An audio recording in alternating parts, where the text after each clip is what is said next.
Hello everyone, welcome back to my channel. আমি বহরমপুর থেকে আবার চলে এসেছি তোমাদের সাথে একটা ছোট্ট ভিডিও শেয়ার করতে। এই ভিডিওটা অনেক দিন আগের, এটি ছিল সরস্বতী পুজোর দিনের ভিডিও। তা অনেক দিন ধরে এডিট করা হয়নি, তা আজকে এডিট করে তোমাদের সাথে একটু শেয়ার করতে চলে আসলাম। সরস্বতী পুজোর জন্য তো বেশ ভোরবেলায় ঘুম থেকে উঠে সব কাজকর্ম করে জোগাড় টোগাড় কমপ্লিট করে নিয়েছি মোটামুটি, কারণ জেঠুর মোটামুটি 7:30টার মধ্যে আসার কথা ছিল। তা আমি জোগাড়টা কিছুটা করে নিয়ে শাশুড়ি মাকে বললাম, তুমি চন্দনটা একবার একটু ঘষে একটু তুলসী পাতাটা ঠিকঠাক করো, আমি ততক্ষণ একটু ভিডিও করে নিই। আর ততক্ষণে কিন্তু আমাদের কালুও চলে এসছে। আর এই দেখো আমাদের সরস্বতী ঠাকুরটা কি সুন্দর দেখতে হয়েছে না? আমার ছেলে যবে থেকে হাতে খড়ি দিয়েছে, 3 বছর বয়স, তখন থেকেই পুজো কিন্তু আমাদের বাড়িতে শুরু হয়। তো এবার তো আমার বাবু মাধ্যমিক দিবে, তাই এখন তো পুজো চলবেই। আর এই দেখো আমার ছেলে আর কালু দুজন মিলে রেডি হয়ে এখন দুজন মিলে ছাদে ঘুরে বেড়াচ্ছে। আমিও একটু ওদের সাথে একটু ভিডিও করে নিলাম। কালুও কিন্তু সকাল সকাল চান টান করে চলে এসেছে। আর এদিকে জোগাড় দেখো পুরো আমাদের কমপ্লিট।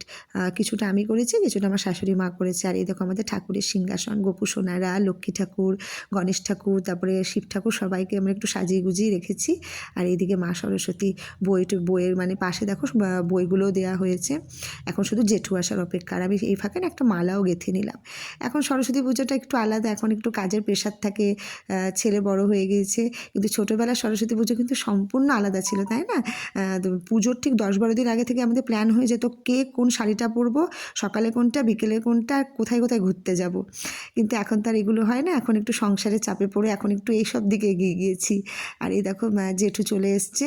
জেঠু এসে রীতিমতন এখন পুজো আরম্ভ করে দিয়েছে।